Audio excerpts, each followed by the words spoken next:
Welcome to info study academy WB YouTube official YouTube চ্যানেলে তোমাকে স্বাগত জানাই। দেখো, রেলওয়ের কয়েকদিন ধরে যা কন্ট্রোভার্সি চলছে যে ফর্ম ফিল আপ কবে থেকে স্টার্ট হবে বা যাবতীয় নোটিশ আসছে না কেন, বা এসেও ডিলিট করে দেওয়া হচ্ছে নোটিশটাকে ওয়েবসাইট থেকে, আবার নতুনভাবে পুনরায় আপলোড করা হচ্ছে। তো ব্যাপারগুলো নিয়ে প্রচুর কনফিউজিং ব্যাপার সমূহ রয়েছে, যেটা তুমি ইতিমধ্যেই হয়তো ইউটিউবে দেখে নিয়েছো।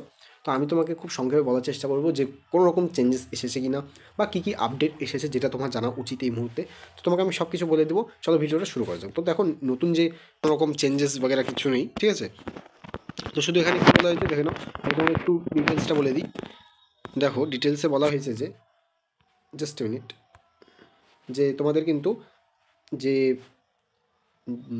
তোমাদের ফর্ম ফিল আপ যেটা আছে, সেই ফর্ম ফিল আপটা 23 তারিখ থেকে শুরু হচ্ছে। আমি বলবো 23 তারিখ থেকে তোমরা ফর্ম ফিল আপটা করো না, মিনিমাম 7 দিন পর থেকে ফর্ম ফিল আপটা করো, ঠিক আছে। তাহলে দেখবা যে ওয়েবসাইটে নানা রকম প্রবলেমস থাকে, সেগুলো কিন্তু তাহলে ফিক্স হয়ে যায়। 1 মাস এর কাছাকাছি তোমাদের কাছে টাইম আছে, ঠিক আছে, 1 মান্থের কাছাকাছি তোমাদের কাছে টাইম আছে। তো প্লিজ আরামে ধীরে সুস্থে এই ফর্ম ফিল আপটাকে দেখে শুনে করো, ঠিক আছে।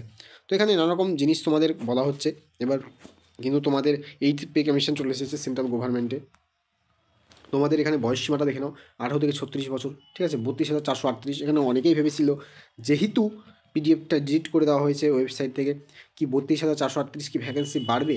দেখো, এখনও কিন্তু একটা অনেক সন্দেহ জায়গা আছে, কি 32,000 ভ্যাকেন্সি বাড়বে কি না, বা এটাকে আদৌ বাড়া সম্ভব কি না, এটা এখনও বলা যাচ্ছে না ক্লিয়ারলি।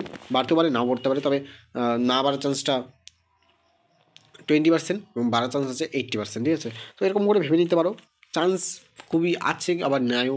আমি ধরে নিলাম 50-50% করে, ঠিক আছে।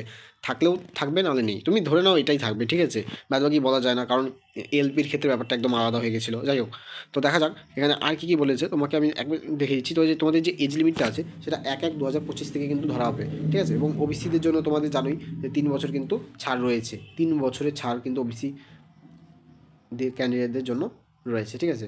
তো এখানে আমি তোমাকে একটু দেখিয়ে দিই যে কী কী এক্সাম বা কীরকমভাবে কী হতে চলেছে, একবার দেখে নাও, আমি তোমাকে দেখিয়ে দিচ্ছি। এখানে তোমরা যারা citizen of India, Nepal, Bhutan যারা যারা আছো, তারা কিন্তু এখানে এক্সামটা দিতে পারো।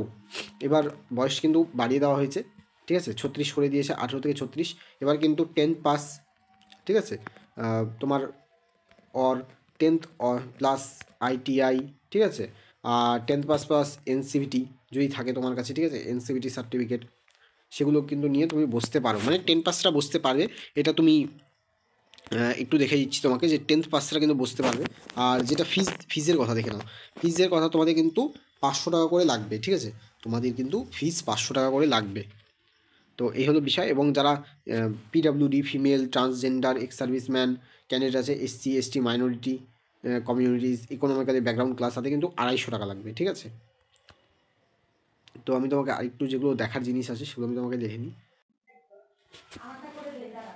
তারপর দেখো, তোমাদের কিন্তু এখানে 90 মিনিটের টাইম রয়েছে। জেনারেল সায়েন্সের 25, ম্যাথামেটিক্স 25, জেনারেল ইন্টেলিজেন্স 30 নম্বর এবং general awareness and current affairs 20।